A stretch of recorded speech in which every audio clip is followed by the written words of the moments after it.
शुरुआत करेंगे पटना की खबर के साथ।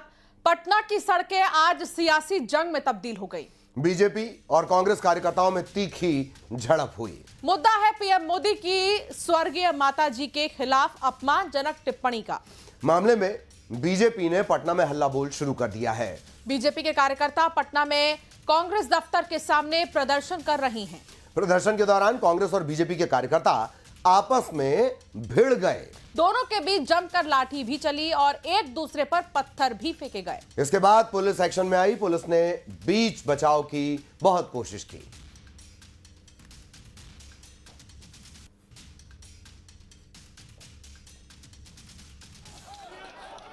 पटना की ये तस्वीरें जहां सियासी जंग आज नजर आई।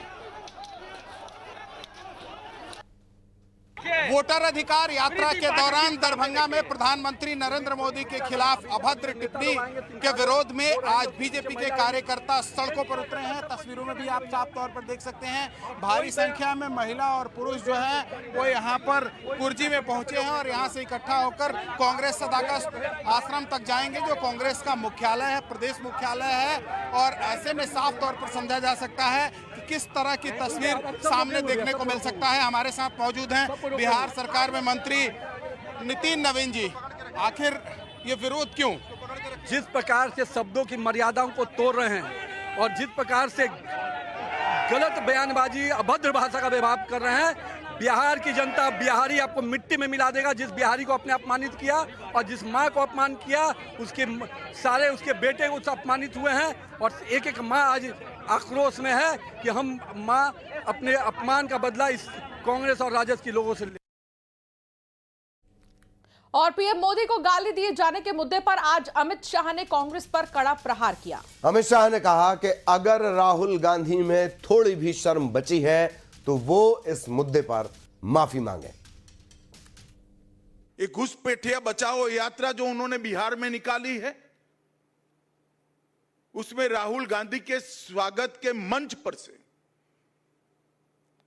नरेंद्र मोदी जी की स्वर्गीय माता जी के लिए अपशब्द बोलकर सबसे घृणित काम कांग्रेस के नेताओं ने किया। मोदी जी जब से मुख्यमंत्री बने तब से सोनिया जी, राहुल जी, मणिशंकर अय्यर, दिग्विजय सिंह, जयराम रमेश, रेणुका चौधरी, हर कांग्रेस नेता ने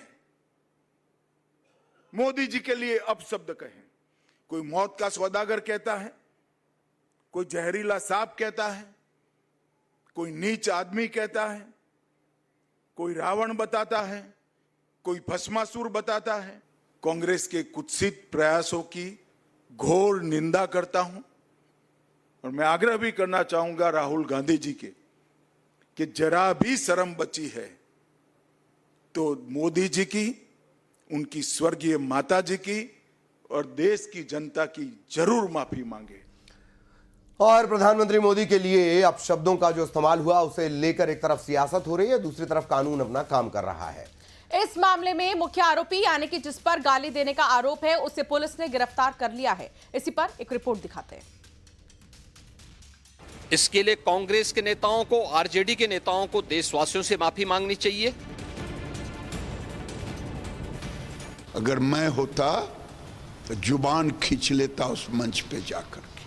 प्रधानमंत्री मोदी के लिए अपशब्द और गाली देने के मामले में उस शख्स की गिरफ्तारी हो चुकी है जिस पर आरोप है कि उसने मंच से पीएम मोदी को गाली दी। आरोपी का नाम रिजवी उर्फ राजा है। दरभंगा में पुलिस ने गुरुवार देर रात उसे गिरफ्तार कर लिया। पीएम को गाली देने के मामले में एक ओर सियासत हो रही है और दूसरी ओर कानून अपना काम कर रही है। अब तक इस मामले में 3 एफआईआर दर्ज हो चुकी है। पटना के गांधी मैदान थाने और कोतवाली थाने में केस दर्ज हो चुका है। इसके अलावा दरभंगा, जहां की ये घटना हुई, वहां के 2 थानों दलसिंह सराय और सिमरी थाने में भी मामला दर्ज हुआ। जिसने भी इस तरीके की ये गाली गलौज की है या जो भी किया है उसकी मैं घोर निंदा करता हूं और निंदा करता हूं और मैं माफ़ी मांगता हूं, मैं क्षमा मांगता हूं। और ऐसा भी हो सकता है कि कुछ लोग अपोजिशन के भी, या कुछ लोग क्योंकि बहुत सारे लोग टिकट आरती होते हैं, बहुत सारे लोग किसी भी चीज़ के कोई ना कोई अपने लड़के को चढ़ा के, और मैंने ये सुना है कि वो लड़का माइनर था और हमारे एक दो जो मंच पे आदमी थे उन्होंने एक दो थप्पड़ भी उसको मारा है, और उसको आप देखिएगा वीडियो में, उसको उससे माइक छीन भी रहे हैं। तो इस तरीके की घटना नहीं होनी चाहिए। मैं उसकी निंदा करता हूं और क्षमा मांगता हूं। हमारे देश के प्रधानमंत्री हैं वो।